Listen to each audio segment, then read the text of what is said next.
Most dive computers do one thing, they dive. But we found 6 smartwatch, sportwatch dive computers that does so much more and promise to live on your wrist 24/7.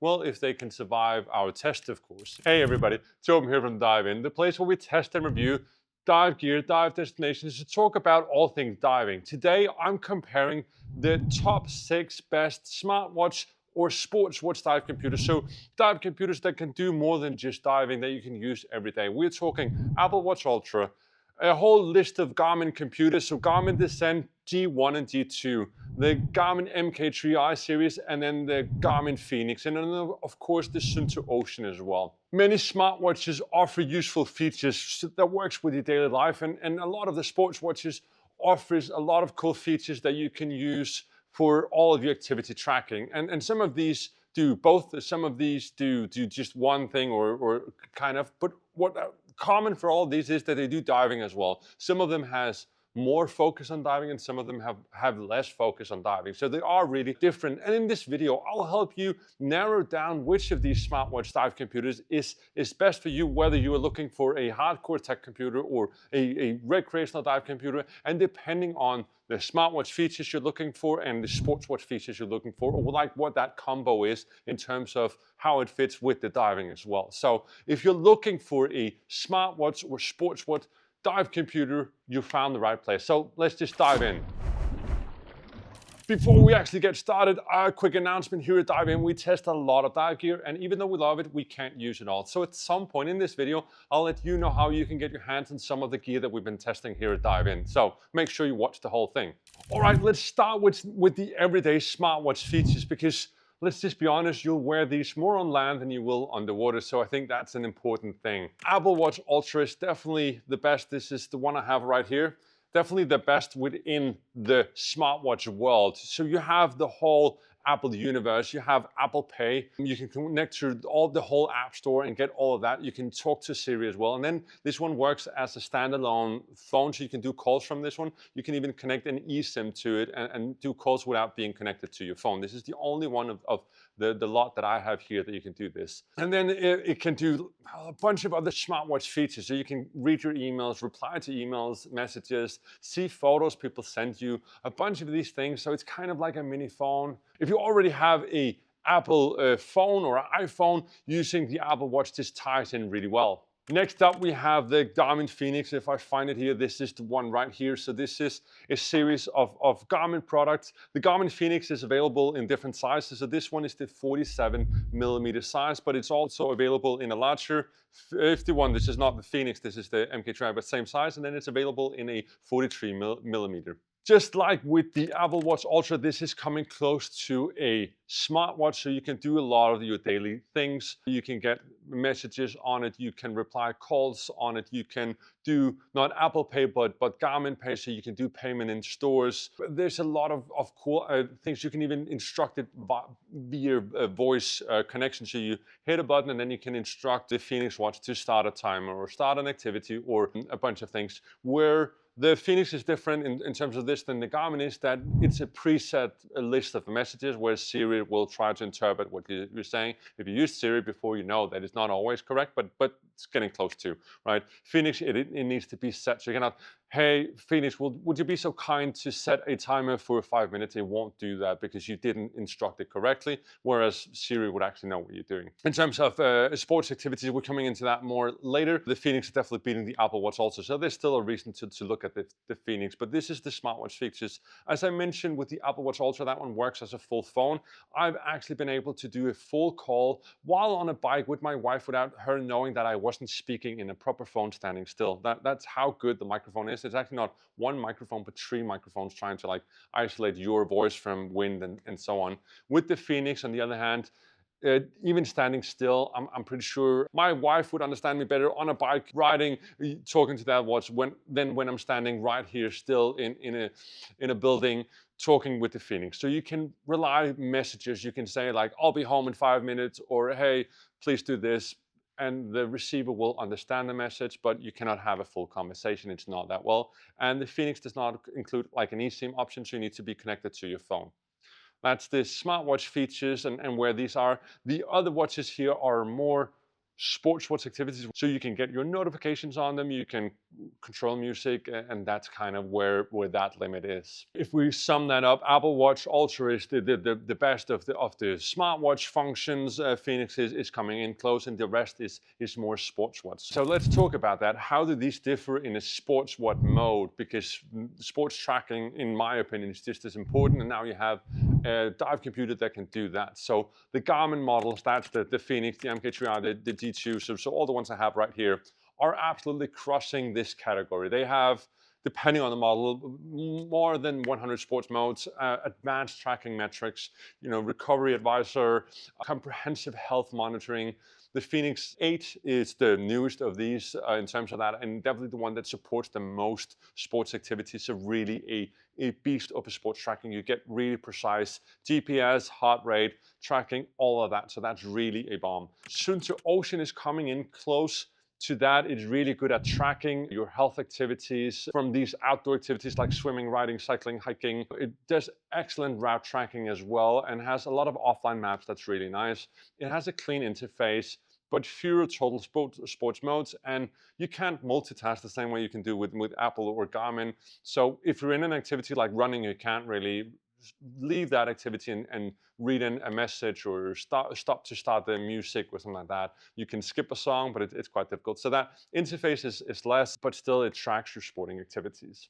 The Apple Watch Ultra has a lot of the sports activities, but they track a lot less. So you don't get the same data out of it as you do with the other ones. It's connected really well with the Apple Health, so you do get a lot of activities of what you were doing, but much less data compared to both all of the Garmin's and the Apple Watch Ultra, and the Suunto Ocean. To sum that up, for serious athletes, I would say the Fenix 8 G2 comes in quite good because they track a lot, but it's much more dive focused, I would say. We'll come more into how it's doing diving later, but it can do all the tracking. Same with the Mk3i. Suunto Ocean is a good middle ground as well. And then the smartwatch, the Apple Watch Ultra, it's much more smartwatch features, and we just covered much less sports tracking. So it really depends on what you're looking for. Now let's talk about diving and the depth of this, because of course that's why you're here. So the Garmin Mk3i series, that's the whole series, depending on the size. Again, this one's available in a 51, 47, and 43 millimeter. Goes down to 200 meters and works as a full dive computer all the way down to 200 meters. So a full technical dive computers. I'll come more into what it actually supports of dive modes in a bit. The other two Garmin's, the G1, G2, they go down to 100 meters, which covers majority of your technical diving in fact, and of course all the recreational limits. The Suunto Ocean they're rated down to 100 meters, but only dive mode down to 60 meters. This Fenix and the Apple Watch Ultra is rated down to 100 meters as well, but they only work as dive computers down to 40 meters. So what does that mean? Well, 60 meters for the Suunto Ocean is more than any recreational and even a step into the technical world, whereas the Fenix and the Apple Watch Ultra here is only recreational dive computers. That's what they're meant for. That's what you need to use them for. So depending on what you're looking for in terms of depth, this is what you have here. So intermediate recreational, the Apple Watch, the Fenix 8 works for that. A bit deeper, you have the Ocean. We're talking more about air integration and tech features in a bit, because that's where the Ocean kind of stands out from the G1 and G2 as well. That has more depth and some cool features. And then of course the beast Mk3i covers 200 meters. Now let's talk about dive modes, because that's of course also a big factor in what sets a dive computer aside. So looking at the Mk3i, it supports everything. Multi-gas, well, single gas, multi-gas, Trimix, CCR, gauge, apnea, and we have all the sports modes as well. So really a fully technical dive computer. No matter what your needs are, the Mk3i will get you back, will have you back. So the Garmin G1 and G2 handles everything as well. So single gas, multi-gas, nitrox, Trimix, CCR, gauge mode, apnea. So plenty for recreational divers, of course, and even technical divers. Really almost the same as the Mk3i, but we'll come more to where these sets apart as well. There's of course the screen, that's the obvious, but there's more things as well. The Fenix 8 supports nitrox diving and free diving, single gas modes, So really all you need as a recreational diver. The Apple Watch Ultra with the Oceanic Plus app covers the recreational scuba diving, so single tank diving, nitrox to 40%, snorkeling and free diving. So everything you need as a scuba diver. It doesn't support multi-tank or anything like that, but for standard diving. The Apple Watch Ultra is actually the only watch here on this list that's not an actual dive computer, but where the dive computer is an app you connect to the smartwatch, which means you need to download the app and then there's a subscription on top of that. It's the Oceanic Plus app. It's really user-friendly and really good. I actually enjoyed it. I have a full review up on this, and also in terms of the subscription there, because there's a lot of pros and cons of that. So if you're looking for that and want all these smart features in your dive computer, I recommend you check out that review, because in that one we cover more in depth of what you get and how good it really is and what it's perfect for. So check that one out. This Suunto Ocean offers scuba diving, free diving apnea modes as well. It has really intuitive interface as well, really simple, perfect for new divers. It's clean as well. You have the multi-gas function as well. It's of course designed for technical diving or the Tech 50 around that because of this 60-meter depth limit. Most recreational divers using single tank, single gas or nitrox, single tank or a nitrox tank, all of these will do fine. As soon as you start moving into the technical world, the Mk3i really stands apart. And this is where at least these two go out. The Ocean is good for technical diving as well. And the G1 and G2, it can do all of this, but I do think the screens are a bit smaller. We'll come more into comparing screens in a bit.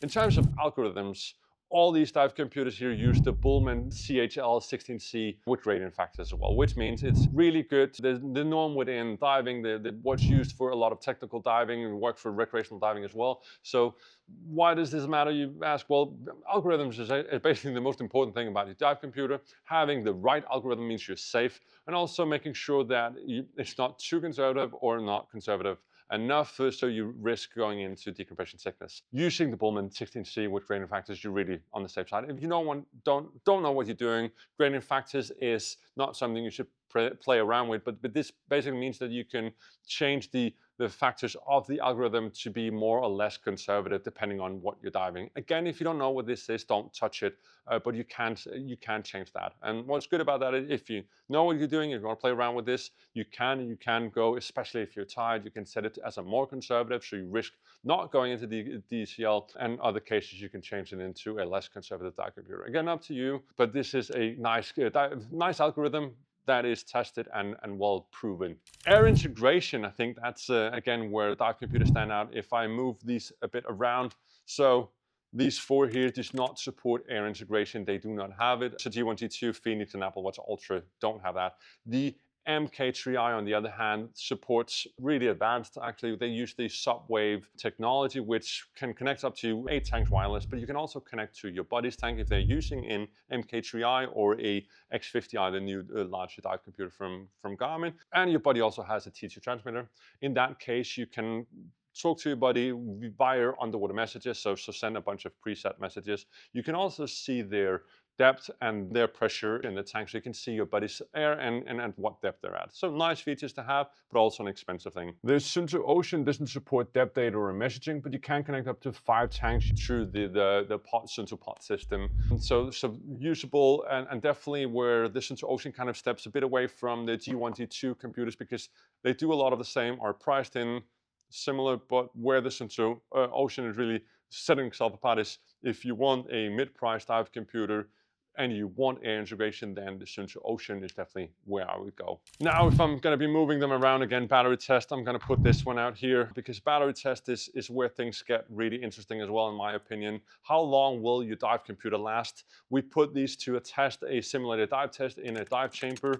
Quite static test, so not the perfect world, but it gives us a really good image of how long can you actually dive with these. And we've been using all of these dive computers over the last few years, so randomly, me and my whole team are changing out between these. Of course, we have our personal favorites and the ones we use, but these are really some that we use every day. So I'm just going to start with the G1 actually, because this is the smaller one. It's the solar version, which means it can actually charge up the battery when you're on the go. It does not charge that much though. but you can charge a bit. In dive mode, in the chamber, it did 139 hours. That's way more than what Garmin is promising us. When you're on land doing different activities, you can expect up to 25 days, 30 days of activity, depending on how you use it. Ours is a bit used now because it's a few years old, but it's still, we still get like between 10 and 15 days out of a charge. In battery power saving mode, we still get around 30 days of this one. So really good. It's not the brightest screen. So this is really a standout, really good battery in terms of also the price you're paying. Now, switching around or just taking this one up, for the Garmin Mk3i, we tested the 51mm and we tested the 43mm. We don't have the 47. So this one lasted 175 hours in the dive chamber. That's way above what Garmin promised the dive computer would do in dive mode, and really beat all the other competitors at the ballpark. The 43mm got 54 hours, so also way more than what Garmin was promising us. In daily activity use, both of them will last definitely 25 days. So no matter what you're doing, of course, depending on how much you're tracking, and if you're doing daily dives, this goes down quite fast. Garmin G2, that's this little fellow right here, gave us 39 hours in dive mode in the chamber. They promised 27, so that's way above as well. We typically get 10 to 15 days depending on the activity. So this has a brighter screen and it's quite small. So small battery, bright screen, uses more battery, especially than the Mk3i and the G1. So that's something you have to accept with the G2 with this bright screen. And then come into, it also really depends on how much you're using it. We found that having the compass activated on the home screen really uses a lot of battery. Of course, running, tracking, using it uses much more. Let's move on to the Suunto Ocean, because that's an interesting one as well. It did 51 hours in dive mode, 11 more than what Suunto is promising us. So really nice. We've had, again, dive days where we've done 3-4 dives a day and didn't have to recharge it for a full dive trip. But it is using everything for tracking as well as the other one. So do always bring a charger. When in daily life tracking as well, we get around the 25 days of activities with this Suunto Ocean. I think right now, because when it's not being used, it's actually saying 45 days of battery when it's just lying really still. That's really nice. But as soon as you start moving around, and as soon as the pulse meter starts measuring, everything goes down. For the Garmin Fenix 8, we have the mid-size, so this is the one that's the 47mm. It stayed in dive mode for 45 hours. Just like with the Mk3i, it comes in the 3 different sizes of 51 and 43. We only tested the 47, and it did last less than the smaller version, so the small version of the Mk3i. The Fenix is built on a different platform than the Mk3i, and it has more precise tracking above land, which also means it might be using more power. So even the larger Fenix, I would expect to use more power than the Mk3i. On top land, we do get around the 12 to 13 hours of use, just using it normally, depending on how much we track as well. So plenty of days, more than a week, almost 2 weeks actually, of tracking. So really nice. You don't feel that you have to charge it all the time. Apple Watch Ultra, on the other hand, whoever tried using an Apple Watch, you know it needs to be charged often. And in dive mode, that's also the case. So in the chamber, it lasted 12 hours. That's not that much compared to, it also uses battery in between, before and after the dive, because it's tracking a lot. There's a lot of things going on. So we found on dive trips that we needed to charge it every night before the dive. Also because it starts tracking as soon as you take it on, tracks everything, and then in between dives it tracks. So I would recommend you to have a charger or a power bank with your dive gear if you're diving more than 2 times. I wouldn't feel safe going out diving with it with just 1/3 of battery left on it. That's just me. That said, I still use this often because it's nice to have it on the wrist always. What does that mean for you? Well, to be honest, nothing. Well, it depends on the Apple Watch Ultra. That's the only one where you need to be a bit more careful about making sure that it's charged when you're using it as a dive computer. The other ones will have plenty of battery for multi-day diving, and bring a charger, power bank if you're remote, or just wall plug and then plug it in. Always bring the charger. The good thing about the Garmin products is that they're using the same clip-on charger that all the Garmin products are using.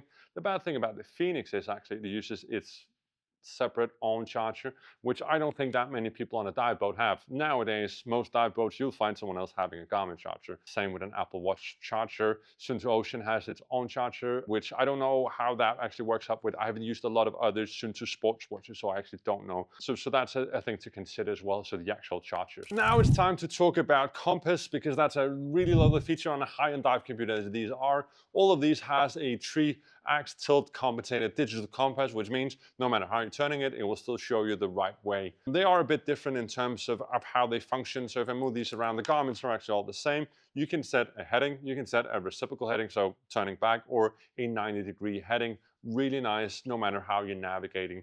The Suunto Ocean, you can set a heading. It shows it on the side of the screen. That looks really nice, whereas the Garmin kind of shows you as a bar up at the top, so depending on what you like in terms of design. The Apple Watch Ultra, of course, also has a compass. You can set a heading.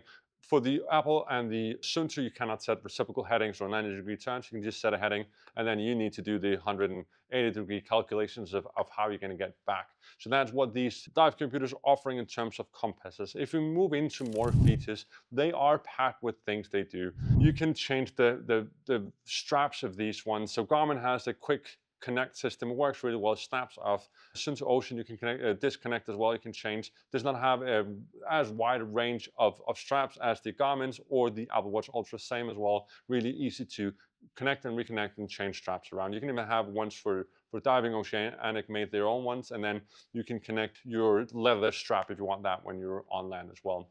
In terms of app tracking as well, all these has their own. Garmin has a dive app, Suunto has the Suunto Dive app, and Apple has the Oceanic Plus app. All of these apps work really well. If I were to say a favorite, that would be the Oceanic Plus app.